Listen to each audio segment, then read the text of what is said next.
Damos gracias al Señor por estos tiempos, damos gracias al Señor por todo lo que nos da, por su amor, su misericordia. Y en el culto dominical seguimos viendo lo que son salmos diversos salmos. Y hoy vamos al Salmo 130. Acompáñenme por favor al Salmo 130. Ahí hay un título grande en el Salmo 130 que dice: Mi alma espera a Jehová. ¿Esperas a Jehová? Hoy domingo, ¿te imaginas que de hoy llegase el Señor Jesús por nosotros? ¿Qué quieres que te encuentre haciendo el Señor hoy? Los salmos de su vida se refieren a esas canciones que los judíos cantaban durante su ascenso a Jerusalén para adorar a Dios. Y como era un evento repetitivo en la vida del pueblo de Dios, este ascenso les daba la oportunidad de meditar en principios esenciales, primordiales, los cuales no podían omitirse. Cada uno de los salmos del 120 al 134 comienzan con esta frase: canción de ascenso. Realmente Jerusalén se sitúa geográficamente como una de las ciudades más altas de Judá, y por eso aquellos que la visitaban tenían que caminar hacia arriba. 3 veces al año, los hebreos fieles hacían este recorrido. Esto nos lo enseña allí el libro de Éxodo capítulo 23 y el libro de Éxodo capítulo 34. Los hebreos refrescaban su memoria de la liberación de Dios en la celebración de la Pascua durante la primavera. Renovaban sus compromisos de pacto como pueblo de Dios durante la celebración de Pentecostés al principio del verano. Y respondían o actuaban alegremente como una comunidad bendecida ante lo que Dios tenía para ellos durante la celebración de los tabernáculos en otoño. Israel, el pueblo redimido. Israel, el pueblo del pacto. Israel, el pueblo bendecido. Estos conceptos fundamentales eran enseñados, proclamados, celebrados durante las festividades anuales. Entre cada una de ellas, el pueblo practicaba estos principios por medio del discipulado diario, y a su debido tiempo subían a la ciudad de la montaña como peregrinos para renovar ese pacto. Esta imagen de los hebreos dejando sus rutinas de discipulado y viajar a Jerusalén como peregrinos cantando estos 15 salmos se han grabado en los devocionales para nosotros como cristianos. Realmente los salmos tienen que ser orados, tienen que ser leídos, pero hermanos, tienen que ser creídos. Con ellos podemos tener un mejor escenario para comprender la vida como ese camino de andar en fe. Hay una colección de salmos que forman un grupo especial que se conoce como cánticos de su vida. Y se trata de esto, de ascender a la ciudad de Jerusalén, puestos los ojos en Jesús, cuando Él venga en su nube por su iglesia. Y los cantos de su vida son propiamente salmos de peregrinación. Es una obligada o era una obligada visita al templo de Jerusalén. Y dio como resultado esta literatura especial y propia para el viaje de peregrinación. Estos salmos se decían en voz alta por aquellos que hacían este peregrinar. Realmente, para nosotros, para la Iglesia de Jesucristo, ¿existe el respeto a Dios? ¿Existe ese respeto a Dios? Vamos a leer el Salmo 130, son 8 versículos. Dice un título grande: Mi alma espera a Jehová. Y dice: cántico de ascenso gradual. Desde lo más profundo, oh Señor, he clamado a ti. Señor, oye mi voz. Estén atentos tus oídos a la voz de mis súplicas. Señor, si tú tuvieras en cuenta las iniquidades, ¿quién, oh Señor, podría permanecer? Pero en ti hay perdón, para que seas temido. Espero en el Señor. En Él espera mi alma y en su palabra tengo mi esperanza. Mi alma espera al Señor más que los centinelas a la mañana. Sí, más que los centinelas a la mañana. Oh Israel, espera en el Señor, porque en el Señor hay misericordia y en Él hay abundante redención. Él redimirá a Israel de todas sus iniquidades. Oremos. Padre, gracias. Gracias porque sabemos que tú vienes pronto. Gracias porque sabemos que tu iglesia, reunida en tu nombre, hoy anhela tu venida más que nunca. Señor, oramos por aquellas personas que no conocen del Evangelio. Oramos por aquellas personas, Señor, para que la luz de Cristo les alumbre en sus vidas y en sus corazones. Gracias por los salmos, Señor. De oídas te había oído, mas ahora mis ojos te ven. Gracias te damos, Padre, Espíritu Santo, que lo que tú y yo hayamos hablado en secreto lo podamos expresar a los hermanos, porque en Cristo Jesús oramos. Amén. Y hay una palabra que es no tan clara para nosotros. La palabra es designios. Los designios son propósitos o proyectos que se llevan a cabo en alguna cosa, y estos designios son del Señor. Un hombre en una guerra escribió la siguiente carta: pedí a Dios que me hiciera fuerte para sobresalir, pero Él me hizo débil para que aprendiera a obedecer humildemente. Pedí ayuda para hacer obras más grandes, pero el Señor me dio sufrimientos para hacer obras mejores. Pedí riquezas para obtener la felicidad, pero el Señor me dio pobreza para que fuera prudente. Pedí todo para gozar de la vida, pero se me concedió la vida para que gozara de todo. No recibí nada de lo que pedí, pero sí todo lo que podía esperar. A solución de mis súplicas fueron oídas mis oraciones. Soy entre todos los hombres el más bienaventurado.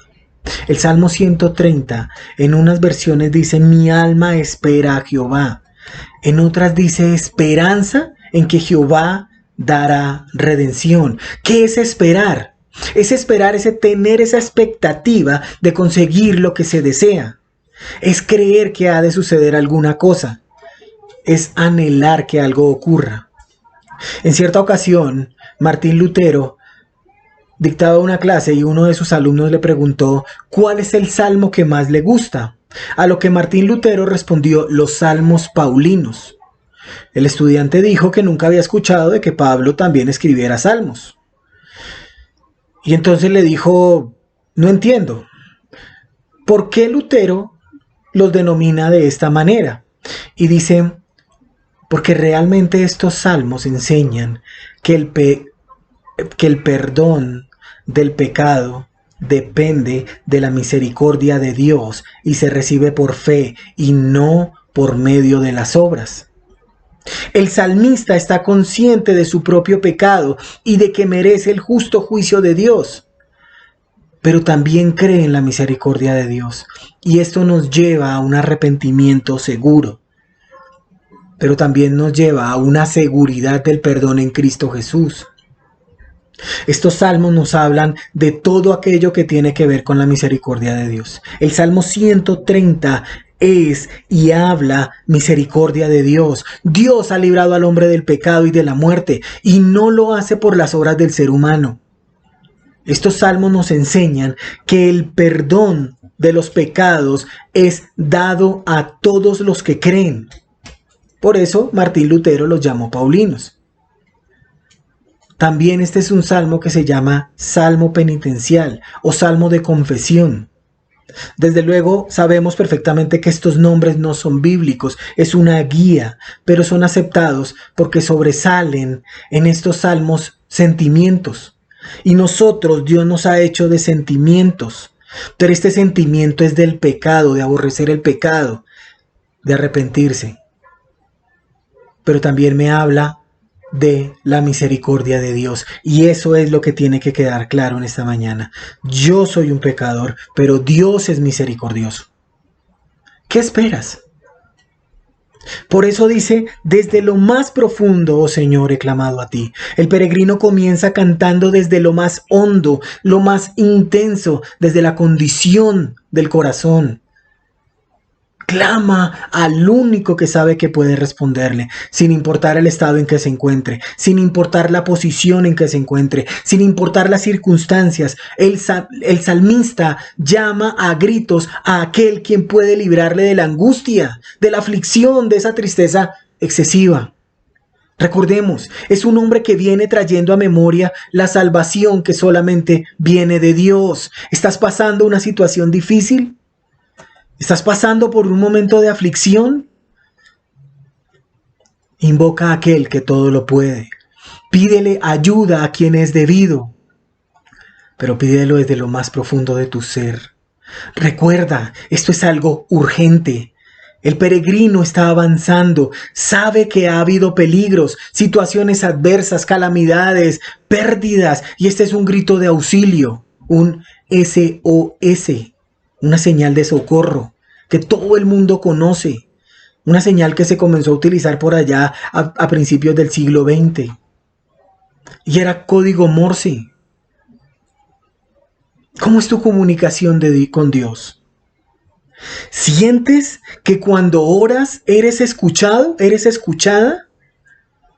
No importa la situación por la que estemos pasando, ora, suplica, clama desde el lugar donde estés a aquel que te responde. Y cerrada la puerta, y tu Padre que ve en lo secreto te recompensará en lo público. Tú y Él a solas. ¿Saben? Los genuinos diamantes brillan mucho más en medio de la oscuridad. Asimismo, la oración genuina dirigida a nuestro Dios. Cuanto más angustiados estemos, más fuerte es nuestra fe, más nos aferramos a buscarlo. ¿No recibes respuesta? Tranquila. Vuelve a entrar a orar. No desmayes. El verso 2 del Salmo 130 dice: Señor, oye mi voz, estén atentos tus oídos a la voz de mis súplicas. Desde su angustia, este hombre clama a aquel que se encuentra en el trono. Desde su aflicción pide con mucha fuerza que sea escuchado, a gritos desde el lugar donde está, en tremenda situación difícil. El salmista dice: escúchame, Dios mío, presta oído a mis gritos que te piden compasión. Algo que nosotros tenemos que hacer es que tenemos que leer la palabra de Dios y ponerle el sentido, la fuerza del momento. Es un hombre en necesidad. ¿Tú estás en necesidad en este momento? Sé que el peregrino es una persona que ha conocido el inmenso poder de Dios. Por eso a grito árido dice: escucha, Señor, mi voz. Y debo ser claro en algo. Una cosa es ser criatura de Dios y otra muy diferente es ser hijo de Dios. Porque igual que esto, una cosa es oír y otra cosa es escuchar. La palabra escuchar significa poner atención, aplicar el oído para oír algo o alguien. Por lo tanto, hay una acción. En el escuchar hay una acción. Implica atención. Oír significa solamente percibir. Comprendió por el oído un sonido. Ese escuchar me muestra que quien escribe tiene la imperiosa necesidad de que lo ayuden. Sí, Dios oye a todos, pero está presto a escuchar a sus hijos y responderles. Él conoce el estado de cada una de sus ovejas. Juan capítulo 10, 27. Mira lo que dice Juan 10, 27. Subráyalo. Juan 10, 27. Juan 10, 27 dice: mis ovejas oyen mi voz y yo las conozco y me siguen y yo les doy vida eterna y jamás perecerán y nadie las arrebatará de mi mano. Cristo es el buen pastor. Él dio su vida por las ovejas y eso nos da la seguridad de que Él mismo nos protege. Solamente Él nos da la plena seguridad que nada ni nadie nos arrebatará de su mano. Dios está en control de todas las cosas. Pregunta en este momento: cuando estás en angustia, ¿qué haces? ¿Qué haces con tus temores, tus preocupaciones? ¿Qué haces cuando no puedes dormir? Estén atentos tus oídos a la voz de mi súplica. Estén atentos. Pon cuidado, Señor. Que todos tus sentidos capten, comprendan lo que yo necesito en este momento. Está vigilante. Ten en consideración lo que te estoy expresando. Por favor, tenlo en cuenta. Te necesito. Y cuando el salmista dice tus oídos, lo que está haciendo es utilizar una figura retórica muy conocida llamada antropomorfismo. Es una figura retórica que consiste en atribuir a Dios características humanas, tanto de forma corporal como de comportamiento. Dios es espíritu, no tiene materia.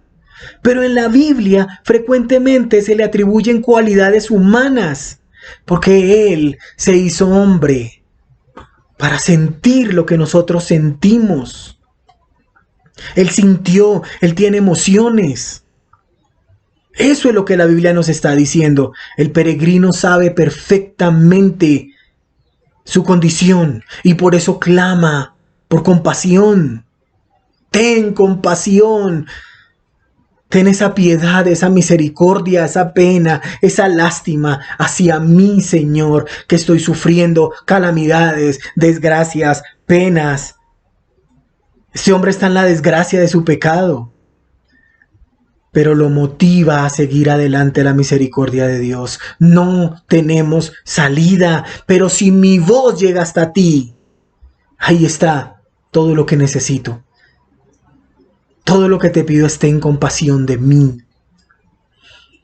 Y como somos sus hijos, sabemos que lo que Él determine será lo mejor para nosotros. ¿Qué es mejor que nuestra oración sea escuchada, contestada? ¿Qué es mejor que eso? Porque realmente, seamos honestos. Si el Señor dijera que sí a todas nuestras oraciones, sería el acto más contraproducente para nuestras vidas. Realmente sería resultados opuestos y perjudiciales para mi vida, para nuestras vidas. Solo necesitamos poner delante de Él nuestra petición y Él hará conforme a su voluntad y para nuestro crecimiento. ¿Ya has orado por esa situación? Sí, pero no recibo respuesta. Vuelve a orar. Y si ya oraste y volviste a orar, ahora vuelve a orar por la oración que hiciste para que sea acorde a la voluntad de Dios. Por eso el salmista sigue diciendo, Señor, si tú tuvieras en cuenta las iniquidades, ¿quién, oh Señor, podría permanecer? Mi oración deberá ser conforme a tu voluntad, pero también con un corazón honesto. Señor, Señor, si tuvieras en cuenta la maldad, la injusticia, ¿quién podría mantenerse en pie? Si tomaras en cuenta todos nuestros pecados, nadie podría presentarse ante ti. Sabemos que somos pecadores, pecamos por pensamientos, también pecamos por omisión, por olvido, por negligencia. Pero la enseñanza clara de toda la Biblia se resume en un solo versículo. Primera de Juan 1:9. Primera de Juan 1:9. Memoricémonos, aprendámonoslo, vivámoslo. Si confesamos nuestros pecados, Él es fiel y justo para perdonar nuestros pecados y limpiarnos de toda maldad. Somos hombres pecadores, pero la confesión diaria de mi pecado es una acción genuina de mi genuina salvación. El término confesar significa decir lo mismo que Dios dice acerca del pecado. Confesar significa decir lo mismo que Dios dice acerca del pecado, sin excusas, sin pretextos, sin disculpas. ¿Saben? Aprendí de la serpiente que su mordedura no es tan efectiva si hace poco que ha tomado, si ha bebido algo, porque antes de beber se vacía de su veneno. Sería bueno que vaciemos toda nuestra maldad antes de elevar oraciones a Dios. para que Él pueda contestarla. En ocasiones Él no puede hacerlo porque el pecado pone límite a sus respuestas. A veces son cosas tan pequeñas para nosotros, tan insignificantes. Es que desafortunadamente yo soy así. Es que no puedo cambiar. Señor, si tú llevaras un registro de nuestros pecados, ¿quién, oh Señor, podría sobrevivir? Dios no actúa conforme al registro. Lo deja todo para un día establecido. Isaías 66:2 dice. Isaías 62:6 dice, todo esto lo hizo mi mano. Y así todas estas cosas llegaron a ser, declara el Señor. Pero a este miraré, al que es humilde y contrito de espíritu, y que tiembla ante mi palabra. Pero a este miraré, dice Jehová de los ejércitos, al que es humilde y contrito de espíritu y que tiembla ante mi palabra. Dios quiere vivir en un corazón dócil, tierno, quebrantado, sumiso a su palabra, que no se preocupe de lo que hay aquí, que se preocupe de lo eterno. Dios está buscando personas que tomen en serio su palabra.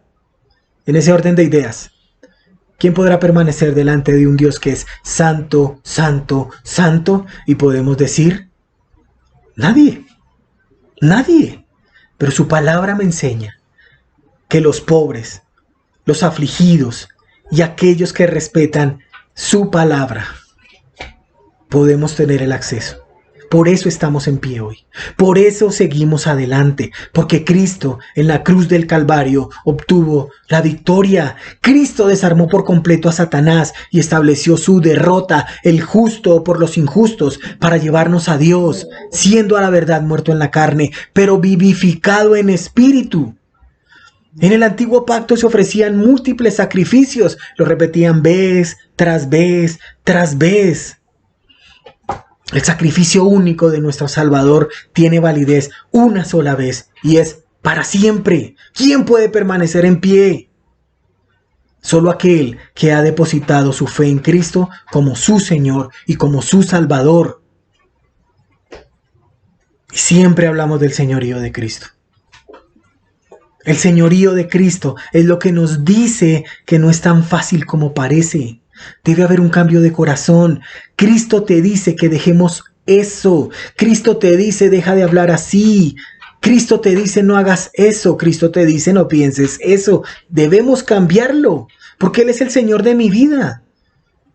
No se concibe lo que se enseña en otros lados, un cristiano sanguíneo, colérico, flemático, melancólico. Es cierto, vamos a tener épocas de bajonazos, pero no podemos quedarnos ahí. Debemos reconocer nuestra debilidad y avanzar. Nunca, por favor, ojo con esto, nunca un cristiano se queda estático. O avanza o retrocede, pero jamás estático. Cuanto conozco de Él, tanto obedezco en Él. Cuanto conozco de Él, tanto obedezco en Él. Dios siempre tendrá la razón. Por eso es Dios. Por eso es Dios. Por eso yo, como un hombre pecador, debo acudir a Él humildemente y en reverencia. Mis delitos me agobian. Tu salvación trae paz. No podemos presentarnos delante de Dios por mi propia justicia, por nuestra propia justicia. Debemos tener la justicia de Cristo. Estar en Cristo significa que ahora su justicia es nuestra. A través de la muerte sacrificial de Cristo en la cruz, el pecado de la humanidad fue puesto a Cristo. Oh Señor, ¿quién permanecerá en pie? Nadie puede hacerlo. No hay quien haga el bien. No hay ni siquiera uno. Las perversidades, las iniquidades son cosas que no corresponden con la equidad, la justicia de un Dios totalmente santo, totalmente justo. Si mueres hoy, ¿dónde pasarás tu eternidad? O si eres hijo de Dios, ¿cumples con lo que Él te manda? ¡Qué misericordia! ¡Qué misericordia! ¡Qué misericordia lo que nos dice el Salmo 130, versículo 4! Pero en ti hay perdón para que seas temido. En ti hay perdón. Solo en Cristo está el genuino perdón. Solo en Cristo hay salvación. ¿Cómo sabía este hombre peregrino, doliente, que solo en Cristo hay salvación de pecados? Mira lo que dice Primera de Pedro, capítulo 1, versículo 20. Primera de Pedro 1:20. Dice así Primera de Pedro 1:20. Porque Él estaba preparado desde antes de la fundación del mundo, pero se ha manifestado en estos últimos tiempos por amor a vosotros. En la eternidad, antes que Adán y Eva pecaran, Dios planeó la libertad de los pecadores por medio de Jesucristo. Esto nos debe motivar a vivir una vida de santidad, una vida consagrada, porque el precio es alto. Dios planeó su muerte mucho antes de que nosotros hayamos nacido. Sin embargo, Dios en su gracia nos incluyó en ese plan. Eso es un motivo para ser agradecidos. Y qué mejor manera de mostrar nuestra gratitud que rendirnos por completo a Él. Esto es señorío de Cristo. Es una doctrina fundamentalísima. Por eso debemos adorarlo. Por eso debemos reverenciarlo. Por eso debemos obedecerlo. Pero también por eso debemos temerlo. Porque solo en Cristo hay perdón de pecados desde la fundación del mundo. Hay perdón de pecados, porque desde la fundación del mundo, Cristo lo hizo por nosotros. Porque la paga del pecado es muerte, mas la dádiva de Dios es vida eterna en Cristo Jesús, Señor nuestro. La salvación dada por Dios es una dádiva, un regalo, un obsequio. Nadie puede ni podrá pagar por ella u obtenerla por méritos. Para Dios es un privilegio. Es un derecho, es su facultad, es su poder perdonar. Él se deleita en hacerlo. Segunda Pedro 3:15 dice, y tened entendido que la paciencia de nuestro Señor es para salvación. Eso es lo que Él quiere. Él se deleita en la salvación. Recordemos que nuestro Señor Jesucristo nos soporta con tranquilidad, con calma, con el propósito que podamos ser salvos. Y nosotros debemos, con todas nuestras fuerzas, que el Evangelio de Cristo sea divulgado. El poder del perdón se halla permanente en Dios. Si mueres hoy, ¿dónde pasarás la eternidad? ¿Con Cristo como tu Señor y Salvador o con Cristo como tu juez? Recuerda, todos somos pecadores. En pecado me concibió mi madre, dijo el salmista. No hay justo ni aún uno, no hay quien haga lo bueno, no hay quien busque a Dios. Una cosa es salvación, dice, por sus frutos lo conoceréis. Y otra cosa muy distinta es que vayamos delante de Dios sin nuestro abogado. Abogado tenemos para con el Padre, a Jesucristo el justo. Nunca olvidemos, una cosa es vida eterna en Cristo Jesús, Señor nuestro, y otra cosa es existencia eterna apartados de Él. Siempre, y ahorita estamos escuchando mucho acerca de la necesidad de cuidar, de cultivar el espíritu. Cuando hay algo que cultivar, eso está muy bien. Pero pregunta, si yo planto un reloj, ¿será que puedo cosechar relojitos? Yo creo que no. Porque es que la semilla de vida no está allí. Pero si planto un tomate o una papaya, he de tener una buena cosecha. Que nadie se quede sin estar seguro de que ha nacido del Espíritu de Dios. De que esa semilla ya fue puesta en tu corazón. Primero asegúrate de que posees la naturaleza divina y luego cultívala. Versículo 5. Espero en el Señor, en Él espera mi alma y en su palabra tengo esperanza. En Cristo está nuestra esperanza, nuestra confianza más segura, nuestra seguridad firme que ocurrirá lo que Él ha escrito en su palabra. Primera a los Corintios 15, 19. Mira lo que dice Primera a los Corintios 15, 19. Primera a los Corintios 15, 19 dice: si nuestra esperanza es que Cristo nos ayude solamente en esta vida, no hay nadie más digno de lástima que nosotros. Así dice la Biblia, lenguaje sencillo. Si nuestra esperanza es que Cristo nos ayude solamente en esta vida, no hay nadie más digno de lástima que yo. Si no hay nada más allá, si no hay eternidad, esto sería la broma más grande y más pesada que puede tener la humanidad. Si Cristo no viene por su iglesia en el arrebatamiento, somos dignos de pena, de aflicción, de tristeza. Estamos solos en esta vida. Y la vida después de la vida no es verdad. Pero el peregrino avanza, se dirige a su destino, sigue caminando, progresa, mejora, porque en Dios ha puesto su esperanza y confía y espera en la infalible palabra de Dios. Si la Biblia dice, así será. Si la Biblia lo asegura, así será. Todo debe ocurrir en el tiempo establecido por Dios, no antes. Debemos saber esperar en la gracia de Dios. Nuestro Padre ya nos salvó y Él me asegura que se interesa por mí, por mis asuntos, por mi vida. ¿Sabe qué es lo que yo necesito antes de que yo se lo pida? Porque sus promesas son semejantes a Él. Vivimos por promesas, nunca por respuestas. Por eso allí en Primera de Pedro 1:19 dice: tenemos la palabra profética más segura, a la cual hacéis bien en estar atentos como una lámpara que brilla en un lugar oscuro, hasta que el día despunte y el lucero de la mañana aparezca en vuestros corazones.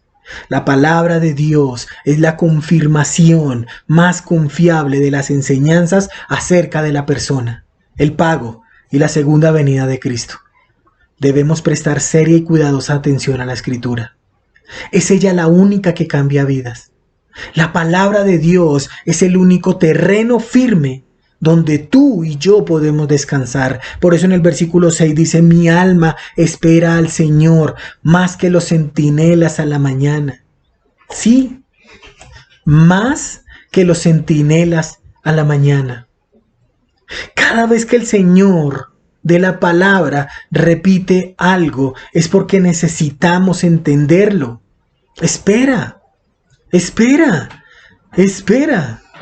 Espera significa permanece en ese sitio donde se cree que va a ocurrir algo. Espera es tener esa esperanza de conseguir lo que Dios desea. Con ansias espero a Dios, con anhelo intenso, con ese deseo apasionado que Él actuará en su momento. En el momento oportuno, en el momento indicado, en el tiempo apropiado. Los antiguos esperaron, Abraham esperó, Noé esperó. Todos los grandes de Dios esperaron y no desmayaron.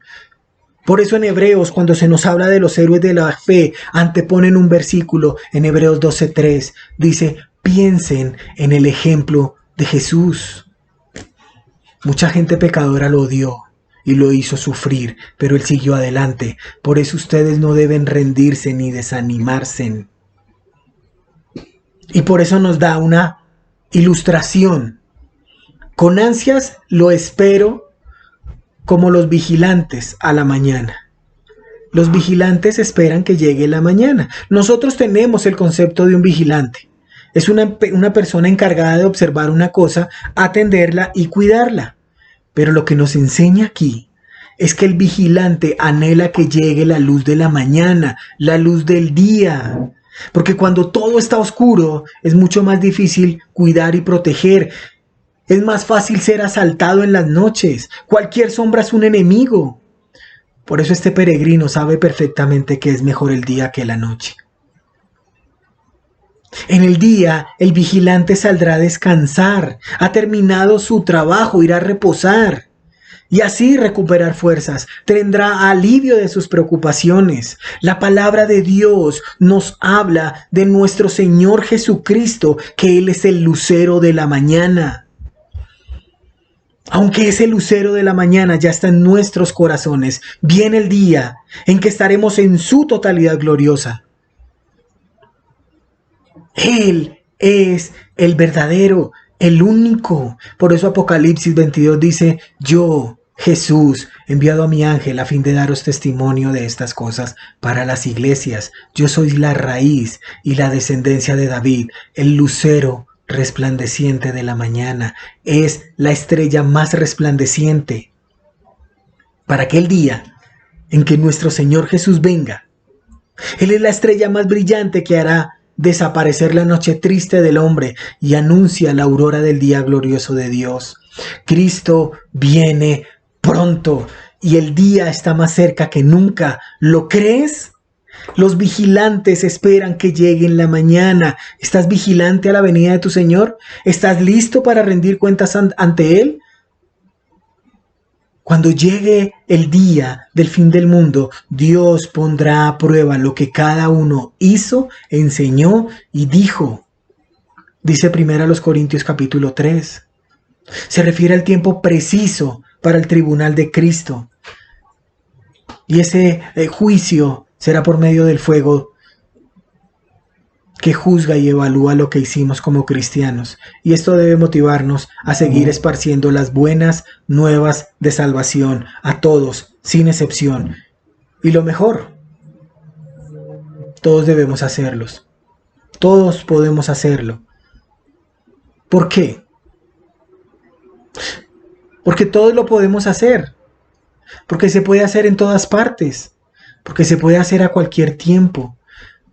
Porque alcanza todas las clases sociales, porque el Evangelio da en el blanco, porque el Evangelio produce siempre los mejores resultados. Por eso dice el versículo 7 del Salmo 130, oh Israel, espera en el Señor, porque en el Señor hay misericordia y en Él hay abundante redención. El pueblo del pacto, el especial tesoro sobre todos los pueblos, la nación de Israel, sabía que un día llegaría a ellos el Dios de la Escritura, porque a ellos se les había confiado la palabra de Dios. Israel sabe perfectamente que Dios es tan real como la luz del sol o el aire que respira. Por eso debía confiar en su Dios, en el Dios que los libró de sus batallas, en el Dios que los sacó de Egipto, en el Dios que abrió los mares y los ríos para que pasaran en seco, el Dios que les mostró maravillas, portentos, milagros. Espera tú, Israel, al Señor, pues en Él hay amor y completa libertad. ¿Sabes esperar? Sabemos que en el Señor está la totalidad de los sentimientos que nos une a Él y Él a nosotros. ¿Sabes perfectamente por qué estás en este mundo? ¿Sabes para qué fuiste creado? Él te ama y te dio completa libertad.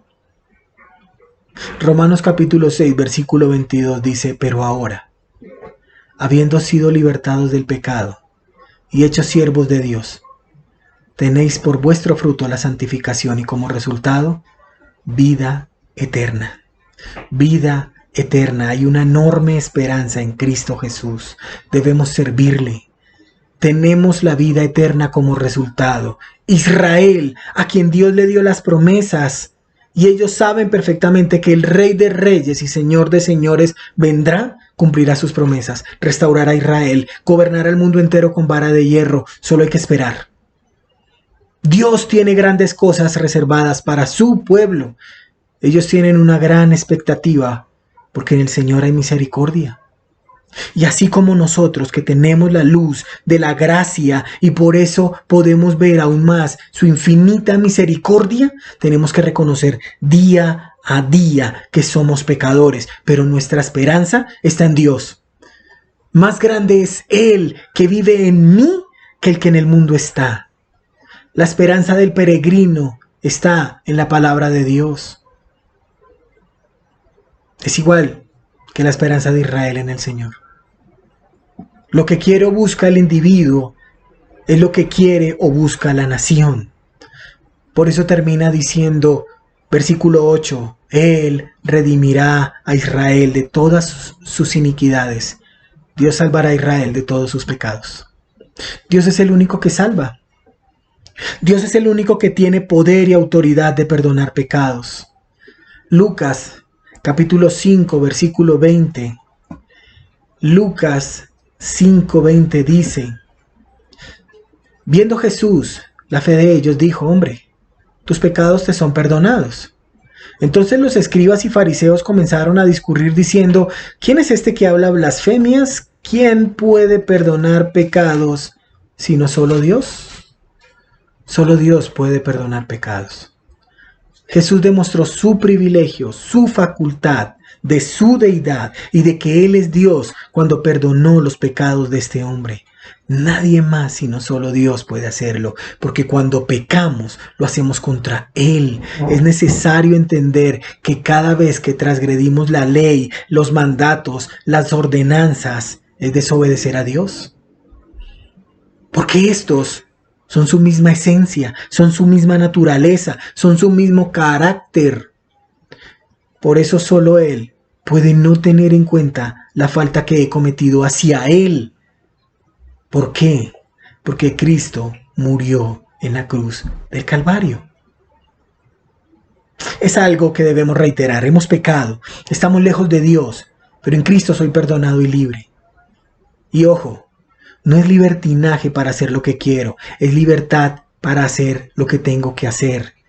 Si hemos sido libertados de nuestros pecados, hemos sido salvados de nuestros peores peligros, debemos ver el pecado como Dios lo ve y tratarlo como Dios lo trata. Debemos ver el pecado como Dios lo ve y tratarlo como Dios lo trata. Este peregrino y sus palabras ascienden. Comenzó en las profundidades, comenzó con un grito, en lo escondido, en lo reservado, en lo oculto. Y termina en lo más alto, en la redención, en la salvación. Empieza con una necesidad y termina con un exceso. Comienza con pérdida y termina con ganancia. Empieza siendo muerto al pecado y termina siendo redimido por la sangre del Cordero. Esto, mis amados hermanos, nos muestra la historia de la redención de principio a fin. Todo es Cristo, todo es Cristo. ¿Estás en Él? ¿Estás en Él? Porque si estás en Él, sabes lo que tienes. Y si no estás en Él, cuestiónate. Salmos de ascenso. Salmos diversos salmos. Son solamente para glorificar a un Dios que sabe cómo tratar su pecado. Y la justa ira de Dios fue puesta en la cruz del Calvario. Oremos. Padre, te damos gracias por este tiempo. Gracias, Señor, por los salmos. Gracias, Señor, porque necesitamos tu palabra. Necesitamos que tú nos hables día tras día. Gracias te damos, Señor, y Espíritu Santo, sella las palabras en nuestros corazones, porque es en Cristo Jesús que oramos. Amén. Muchas gracias, hermanos.